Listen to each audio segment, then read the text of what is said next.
এবার শিয়ালদা স্টেশনে লোকাল ট্রেনের জন্য নির্দিষ্ট প্ল্যাটফর্ম। নয়া উদ্যোগ শিয়ালদা ডিভিশনের। পশ্চিমবঙ্গের গুরুত্বপূর্ণ রেল স্টেশন শিয়ালদা, প্রতিদিন এখানে যাত্রীদের ভিড়, লোকাল ট্রেন ধরার ব্যস্ততা, কিন্তু কোন প্ল্যাটফর্ম থেকে কোন ট্রেন ছাড়বে তা আগাম জানার উপায় ছিল না। তাই শেষ মুহূর্তে হুড়োহুড়ি। এই দুর্ভোগই এবার কাটছে। নির্দিষ্ট প্ল্যাটফর্ম থেকে ছাড়বে নির্দিষ্ট রুটের লোকাল ট্রেন। প্ল্যাটফর্ম নাম্বার 1 থেকে 5-এর মধ্যে কৃষ্ণনগর, গেদে, শান্তিপুর, রানাঘাট, নৈহাটি, কল্যাণী এবং বারাকপুর লোকাল ছাড়া হবে। শিয়ালদায় নির্দিষ্ট প্ল্যাটফর্মে লোকাল ট্রেন। প্ল্যাটফর্ম নাম্বার 5 থেকে 8-এর মধ্যে ছাড়া হবে ডানকুনি, বারুইপুর লোকাল, বনগাঁ, বারাসাত, হাবড়া, দত্তপুকুর, গোবরডাঙ্গা, ঠাকুরনগর, হাসনাবাদ, দমদম ক্যান্টনমেন্ট, মধ্যমগ্রাম যাওয়ার ট্রেন ছাড়া হবে প্ল্যাটফর্ম নাম্বার 6 থেকে প্ল্যাটফর্ম নাম্বার 10-এর মধ্যে। আর প্ল্যাটফর্ম নাম্বার 9, 11, 14 সমস্ত মেল এবং এক্সপ্রেস ট্রেন। শিয়ালদা দক্ষিণ শাখার সমস্ত ট্রেন প্ল্যাটফর্ম নাম্বার 15 থেকে 21। हर ट्रेन की एक बर्थिंग फिक्स होती है। उस बर्थिंग फिक्स जो होते हैं उसमें जब परिवर्तन करते हैं तभी कोई स्टैम्पिंग केस हो सकता है। तो उस चीज़ को यहाँ फिक्स किया गया है कि मेन सेंट्रल रेलवे में जो लाइन है, सदर्न का जो पोर्शन है वो उन लाइन में, मिडिल में हमने किस किस प्लेटफॉर्म को नॉमिनेशन दिया है कि यहाँ इनके लिए फिक्स है कि 1 नंबर से कौन सी गाड़ी जाएगी, 5 नंबर से कौन सी जाएगी, 6 से 8 तक कौन सी जाएगी, 15 से लेकर 21 तक प्लेटफॉर्म से किधर की साइड गाड़ी जाएगी। तो एक फिक्स रहेगा।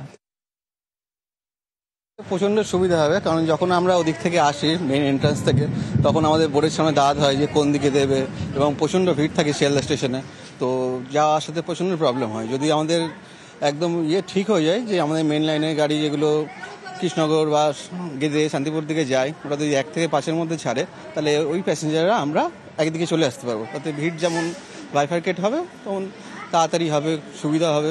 খুবই অসুবিধার মধ্যে পড়ে যাই আমরা, যে ট্রেন খোঁজা কোন প্ল্যাটফর্ম হবে। এই যেরকম এই মহিলাগুলো যেরকম রানাঘাটটা ধরবে, ট্রেনটা পেলো না খুঁজতে খুঁজতে, এই আমাদের অসুবিধা হয়। যদি এরকম সুবিধা যদি হয় তাহলে তো খুবই ভালো হয় আমাদের। মুম্বাই সেন্ট্রালের পর হচ্ছে শিয়ালদাহ, দেশের অন্যতম ব্যস্ততম ডিভিশন। এবং শিয়ালদাহ যে স্টেশন, সেখান থেকেও প্রত্যেক দিন প্রায় 15 লক্ষেরও বেশি যাত্রী যাতায়াত করেন। যদিও মেন এবং একই সঙ্গে হচ্ছে যে সাউথ, এই যে দুটি সেকশনের মধ্যে এখানে ভাগ করা রয়েছে, সেখানে এই সংখ্যক যাত্রী যাতায়াত করতে গিয়ে প্রত্যেকদিন কোন প্ল্যাটফর্ম থেকে কোন ট্রেন ছাড়বে তা নিয়ে একটা হুড়োহুড়ি পড়ে যায়, বিশেষ করে অফিস টাইমগুলোতে। এই কারণে সিদ্ধান্ত নেওয়া হয়েছে শিয়ালদা ডিভিশনের তরফ থেকে যে প্ল্যাটফর্মকে ভাগ করে দেওয়া হচ্ছে। কোন প্ল্যাটফর্মগুলি থেকে আগামী দিনে কোন সেকশনের জন্য ট্রেন ছাড়বে তা নির্দিষ্ট করে দিল ডিভিশন। এখানে 1 থেকে 5 নম্বর প্ল্যাটফর্ম পর্যন্ত কৃষ্ণনগর, নৈহাটি, ব্যারাকপুর, গেদে পর্যন্ত যে সমস্ত ট্রেন চলাচল করে সেগুলি চলবে। 6 থেকে 10 নম্বর পর্যন্ত চলাচল করবে হচ্ছে বনগাঁ, হাসনাবাদ, হিঙ্গলগঞ্জ সহ যে বারাসাত দিকে যাওয়ার জন্য যারা যাত্রীরা রয়েছেন সেটিকে ব্যবহার করতে পারবেন। এছাড়া 5 থেকে 8 নম্বর প্ল্যাটফর্মের মধ্যে ডানকুনি, বারুইপাড়া এর যে ট্রেনগুলি রয়েছে সেগুলি চলাচল করবে। 11 থেকে 15 নম্বরের মধ্যে চলাচল করবে মেল এক্সপ্রেস। আর 16 থেকে যেমন বাকি শিয়ালদা দক্ষিণ শাখার ট্রেন চলাচল করতো তাই করবে। কিছুদিন আগেই আমরা দেখেছিলাম যে মুম্বাইয়ের মতো একটি জায়গাতে বা দিল্লিতেও স্ট্যাম্পেডের ঘটনা ঘটেছিল। শিয়ালদার ক্ষেত্রে সেই বিশেষ ধরনের ঘটনা যাতে না ঘটে, অপ্রীতিকর পরিস্থিতি যাতে তৈরি না হয়, সেটিকে এড়িয়ে যাওয়ার চেষ্টা করা হচ্ছে। এবং সেই কারণেই শিয়ালদার মতোই ব্যস্ত ডিভিশনে এবার প্ল্যাটফর্ম এবং কোন সেকশনে ট্রেন যাবে তা নির্দিষ্ট করে দেওয়া হলো। ক্যামেরা কুণাল চৌধুরীর সাথে আবির ঘোষাল, নিউজ 18 বাংলা, শিয়ালদাহ। দিল্লি পুলিশকে তীব্র ভৎসনা সুপ্রিম কোর্টের। কি করে সন্তান নিয়ে পালালেন ভিক্টোরিয়া বসু? দিল্লি পুলিশের কর্তব্যে গাফিলতি, ব্যর্থতার পর্যবেক্ষণ। আরো বিস্তারিত জানাবে আমার সঙ্গে মৈত্রেয়ী ভট্টাচার্য রয়েছে। মৈত্রেয়ী, দেখো, ভিক্টোরিয়া বসুর যে মামলা আজকে চলছিল তার শুনানি ছিল বিচারপতি সূর্যকান্ত বেঞ্চে, এবং সেখানেই এই মামলার শুনানি চলার সময় দিল্লি পুলিশকে তীব্র ভৎসনা করেন বিচারপতি সূর্যকান্ত এবং বিচারপতি জয়মাল্য বাগচি। তাদের বক্তব্য ছিল যে এই যে শিশুটি, ভিক্টোরিয়া বসুর যে শিশু, সে আদতে ছিল আদালতের অধীনে ছিল, এবং সেখান থেকে কিভাবে অন্য দেশ ঘুরেই শিশুটি চলে গেল, এবং সেক্ষেত্রে দাঁড়িয়ে খুব বড় সড়কে দিল্লি পুলিশের তরফ থেকে কর্তব্যে গাফিলতি হয়েছে সে কথা উল্লেখ করেন বিচারপতিরা। এবং একই সঙ্গে তারা স্পষ্ট নির্দেশ দেন যে অবিলম্বে মস্কোয় যে ভারতীয় দূতাবাস আছে সেখানকার সঙ্গে যোগাযোগ করতে, এবং সেই দূতাবাসের সঙ্গে যোগাযোগ করতে অবিলম্বে সেই শিশুকে ফিরিয়ে আনতে, এবং আদালতের হেফাজতে থাকা শিশুকে নিয়ে যাওয়ার জন্য ভিক্টোরিয়া বসুর বিরুদ্ধে প্রসিডিং শুরু করছে। হ্যাঁ মৈত্রী, বেশ। আসানসোল পৌরসভার বিরুদ্ধে কড়া কলকাতা হাইকোর্ট। পৌরসভার বিরুদ্ধে আজই এফআইআর এর নির্দেশ বিচারপতি গৌরাঙ্গ কান্তর।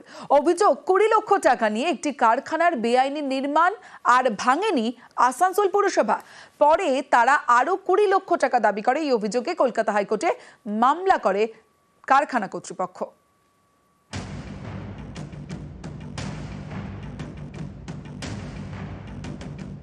কারখানার বেআইনি নির্মাণ ভাঙতে প্রথমে নোটিশ। গত জুলাইয়ে নির্মাণ ভাঙতেও যায় আসানসোল পুরসভা, কিন্তু শেষমেশ ভাঙেনি। অভিযোগ এর জন্য কারখানা কর্তৃপক্ষের থেকে পুরসভা 20 লক্ষ টাকা নেয়, পরে আরো 20 লক্ষ টাকা দাবি করে। এই অভিযোগে কলকাতা হাইকোর্টের দ্বারস্থ হয় কারখানা কর্তৃপক্ষ। শুক্রবার বিচারপতি গৌরাঙ্গ কান্তর এজলাসে ছিল শুনানি।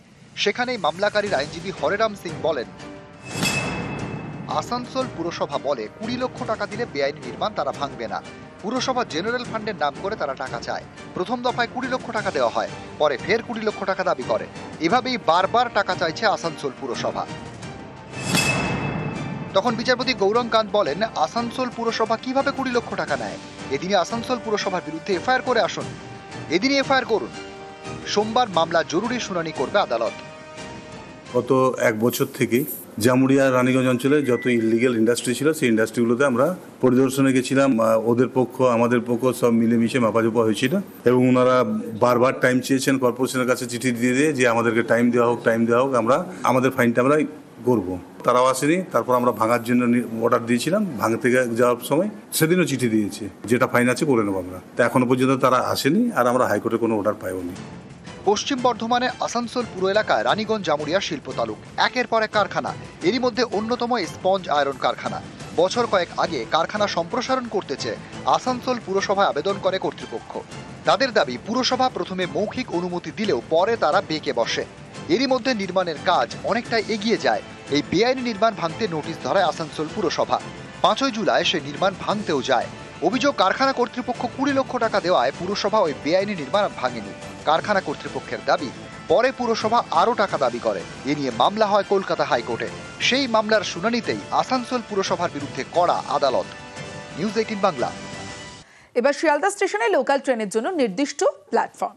নয়া উদ্যোগ শিয়ালদা ডিভিশনের। পশ্চিমবঙ্গের গুরুত্বপূর্ণ রেল স্টেশন শিয়ালদা।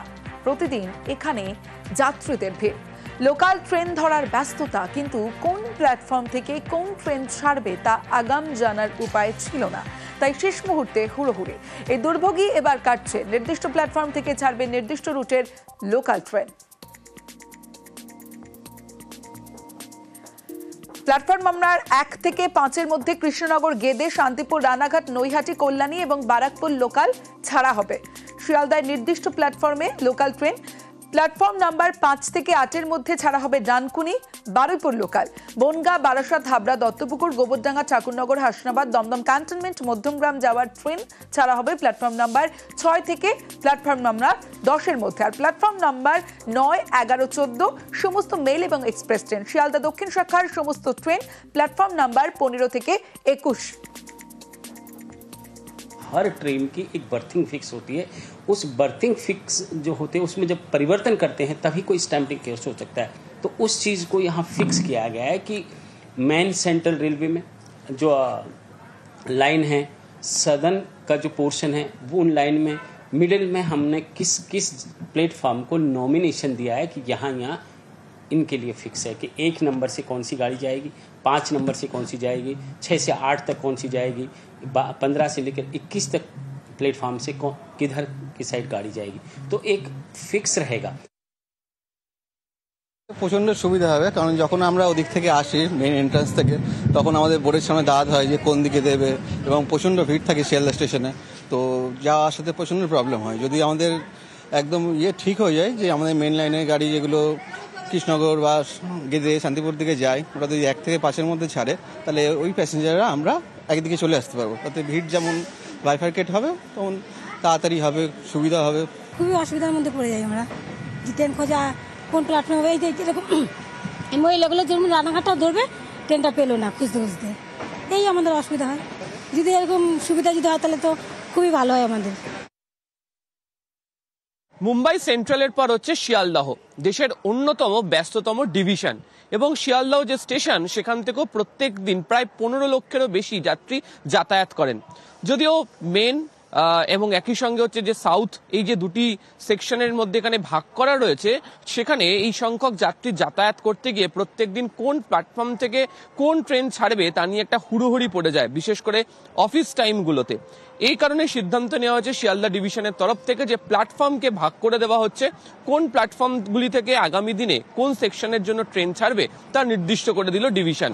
এখানে 1 থেকে 5 নম্বর প্ল্যাটফর্ম পর্যন্ত কৃষ্ণনগর, নৈহাটি, ব্যারাকপুর, গেদে পর্যন্ত যে সমস্ত ট্রেন চলাচল করে সেগুলি চলবে।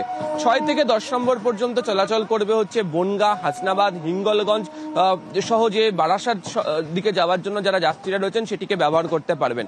এছাড়া 5 থেকে 8 নম্বর প্ল্যাটফর্মের মধ্যে ডানকুনি, বারুইপাড়া এর যে ট্রেনগুলি রয়েছে সেগুলি চলাচল করবে। 11 থেকে 15 নম্বরের মধ্যে চলাচল করবে মেল এক্সপ্রেস, আর 16 থেকে যেমন বাকি শিয়ালদা দক্ষিণ শাখার ট্রেন চলাচল করতো তাই করবে। কিছুদিন আগেই আমরা দেখেছিলাম যে মুম্বাইয়ের মতো একটি জায়গাতে বা দিল্লিতেও স্ট্যাম্পেডের ঘটনা ঘটেছিল। শিয়ালদার ক্ষেত্রে সেই বিশেষ ধরনের ঘটনা যাতে না ঘটে, অপ্রীতিকর পরিস্থিতি যাতে তৈরি না হয়, সেটিকে এড়িয়ে যাওয়ার চেষ্টা করা হচ্ছে এবং সেই কারণেই শিয়ালদার মতোই ব্যস্ত ডিভিশনে এবার প্ল্যাটফর্ম এবং কোন সেকশনে ট্রেন যাবে তা নির্দিষ্ট করে দেওয়া হলো। ক্যামেরা কুণাল চৌধুরীর সাথে আবির ঘোষাল, নিউজ 18 বাংলা, শিয়ালদাহ। দিল্লি পুলিশকে তীব্র ভৎসনা সুপ্রিম কোর্টের। কি করে সন্তান নিয়ে পালালেন ভিক্টোরিয়া বসু? দিল্লি পুলিশের কর্তব্যে গাফিলতি, ব্যর্থতার পর্যবেক্ষণ। আরো বিস্তারিত জানাবে আমার সঙ্গে মৈত্রেয়ী ভট্টাচার্য রয়েছে। মৈত্রেয়ী, দেখো, ভিক্টোরিয়া বসুর যে মামলা আজকে চলছিল তার শুনানি ছিল বিচারপতি সূর্যকান্ত বেঞ্চে, এবং সেখানেই এই মামলার শুনানি চলার সময় দিল্লি পুলিশকে তীব্র ভৎসনা করেন বিচারপতি সূর্যকান্ত এবং বিচারপতি জয়মাল্য বাগচি।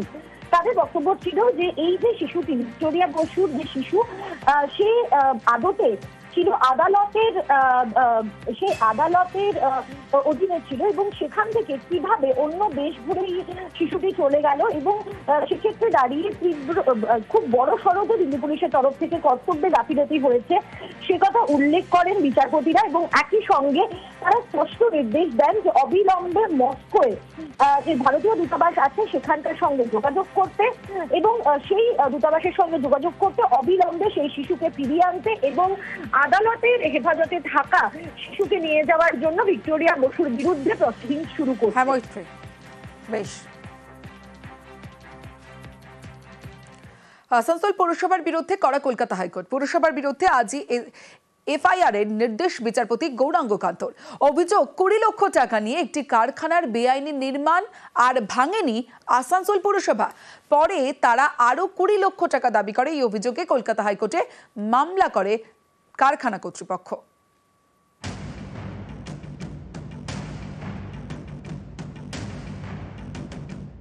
কারখানার বেআইনি নির্মাণ ভাঙতে প্রথমে নোটিশ, গত জুলাইয়ে নির্মাণ ভাঙতেও যায় আসানসোল পুরসভা, কিন্তু শেষমেশ ভাঙেনি। অভিযোগ এর জন্য কারখানা কর্তৃপক্ষের থেকে পুরসভা 20 লক্ষ টাকা নেয়, পরে আরো 20 লক্ষ টাকা দাবি করে। এই অভিযোগে কলকাতা হাইকোর্টের দ্বারস্থ হয় কারখানা কর্তৃপক্ষ। শুক্রবার বিচারপতি গৌরাঙ্গ কান্তর এজলাসে ছিল শুনানি। সেখানেই মামলাকারীর আইনজীবী হরেরাম সিং বলেন, আসানসোল পুরসভা বলে 20 লক্ষ টাকা দিলে বেআইনি নির্মাণ তারা ভাঙবে না। পুরসভা জেনারেল ফান্ডের নাম করে তারা টাকা চায়। প্রথম দফায় 20 লক্ষ টাকা দেওয়া হয়, পরে ফের 20 লক্ষ টাকা দাবি করে। এভাবেই বারবার টাকা চাইছে আসানসোল পুরসভা। তখন বিচারপতি গৌরাঙ্গ কান্ত বলেন, আসানসোল পুরসভা কিভাবে 20 লক্ষ টাকা নেয়? এদিনে আসানসোল পুরসভার বিরুদ্ধে এফআইআর করে আসুন, এদিনই এফআইআর করুন। সোমবার মামলা জরুরি শুনানি করবে আদালত। গত 1 বছর থেকে জামুরিয়া রানীগঞ্জ অঞ্চলে যত ইলিগেল ইন্ডাস্ট্রি ছিল সেই ইন্ডাস্ট্রিগুলোতে আমরা পরিদর্শনে গেছিলাম। ওদের পক্ষ আমাদের পক্ষ সব মিলেমিশে মাপাজোপা হয়েছিল, এবং ওনারা বারবার টাইম চেয়েছেন কর্পোরেশনের কাছে, চিঠি দিয়ে যে আমাদেরকে টাইম দেওয়া হোক, আমরা আমাদের ফাইনটা আমরা করবো। তারাও আসেনি। তারপর আমরা ভাঙার জন্য অর্ডার দিয়েছিলাম, ভাঙতে যাওয়ার সময় সেদিনও চিঠি দিয়েছে, যেটা ফাইন আছে করে নেবো আমরা। তা এখনো পর্যন্ত তারা আসেনি, আর আমরা হাইকোর্টে কোনো অর্ডার পাইনি। পশ্চিম বর্ধমানে আসানসোল পুর এলাকায় রানীগঞ্জ জামুরিয়া শিল্প তালুক, একের পর এক কারখানা। এরই মধ্যে অন্যতম স্পঞ্জ আয়রন কারখানা। বছর কয়েক আগে কারখানা সম্প্রসারণ করতে চেয়ে আসানসোল পুরসভায় আবেদন করে কর্তৃপক্ষ। তাদের দাবি, পুরসভা প্রথমে মৌখিক অনুমতি দিলেও পরে তারা বেঁকে বসে। এরই মধ্যে নির্মাণের কাজ অনেকটাই এগিয়ে যায়। এই বেআইনি নির্মাণ ভাঙতে নোটিশ ধরায় আসানসোল পুরসভা। 5 জুলাই সে নির্মাণ ভাঙতেও যায়। অভিযোগ, কারখানা কর্তৃপক্ষ 20 লক্ষ টাকা দেওয়ায় পুরসভা ওই বেআইনি নির্মাণ ভাঙেনি। কারখানা কর্তৃপক্ষের দাবি, পরে পুরসভা আরও টাকা দাবি করে। এ নিয়ে মামলা হয় কলকাতা হাইকোর্টে। সেই মামলার শুনানিতেই আসানসোল পুরসভার বিরুদ্ধে কড়া আদালত। নিউজ 18 বাংলা।